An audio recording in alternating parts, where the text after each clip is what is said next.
Hello and welcome to BQ Prime. I'm Hiral Dadia. One company that is in focus on the back of earnings is Metropolis Healthcare. Joining us on the show to discuss Q4 and what's in store is Ameera Shah, promoter and MD. Ameera, good morning and welcome to the show. Morning, and thanks so much for having me. Always a pleasure.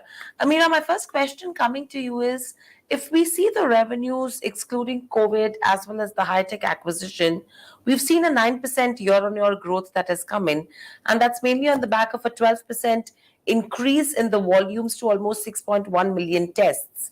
Though, yes, the reported numbers look weak, how are you seeing FY24 as the COVID effect actually weans off now? So actually, just to give you a little bit more nuance on those numbers, the reported revenue show a decline, but like you said, there's an underlying story there.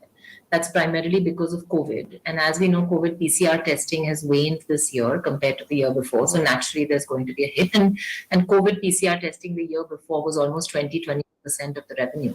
And therefore, it's natural to have a decline. And the whole industry has seen that in all quarters. If you actually look at our non-COVID growth, just broadly, it's 18% year on year. And if I then separate the acquisition and PPP contracts, and if I look at the core business, it's actually 15% for the quarter and 15% for the year.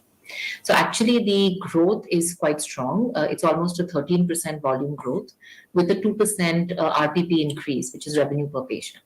So the core underlying growth is actually doing very well. It's actually industry leading compared to most of the other similar players. And I think that's something that we continue to see accelerate in the next 3 years. This very volatile time is the last 3 years of COVID and non-COVID and all these revenue volatilities hopefully behind us.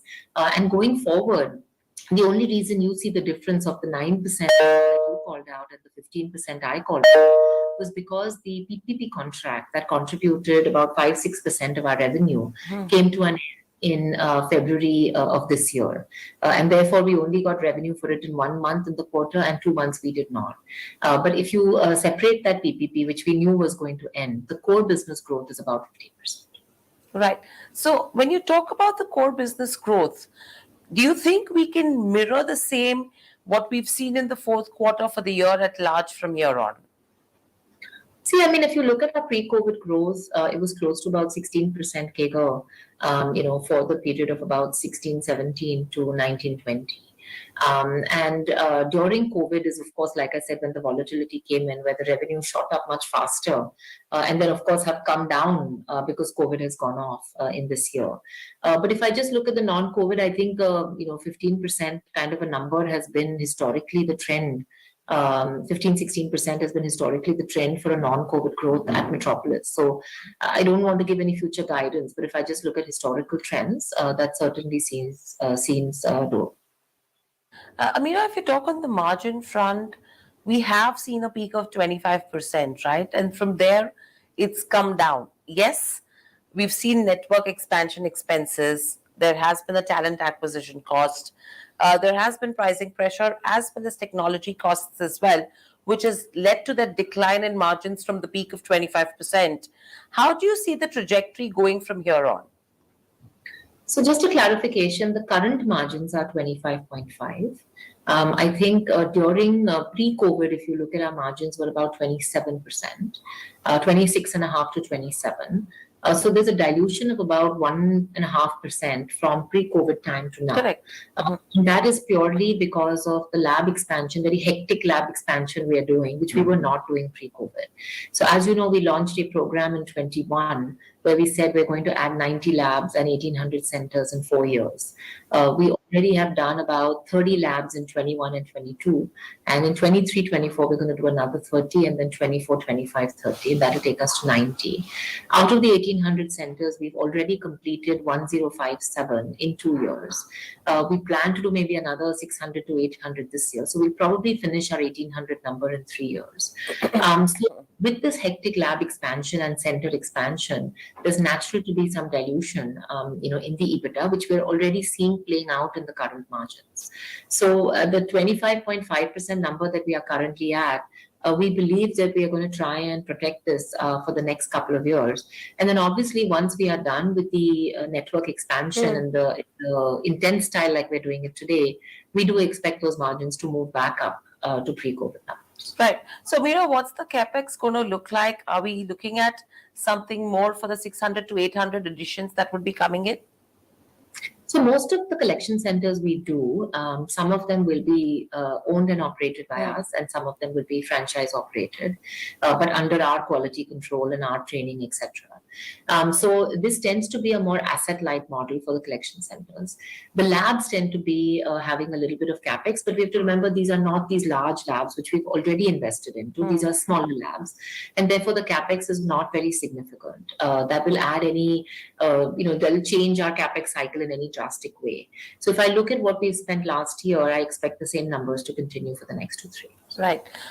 Overall, from a strategy perspective, how is it looking like from an inorganic growth perspective? Specifically, if you have to look at tier 4 as well as the rural side of the business. Honestly, I don't think anybody has really reached rural India in the typical sense. Rural India, right? I think most of us are still in urban tier 2, tier 3, and very, very unlikely to be too much in tier 4 either. So I think right now the access of healthcare is still not even fully present in tier 2 and tier 3 from a private health services. So I think really that is the first goal at hand. And if you look at these 90 labs, all of these 90 are pretty much happening in tier 2 and tier 3 cities. So if you see in the last year also, we added, out of the 15 we did, we added 5 in North India.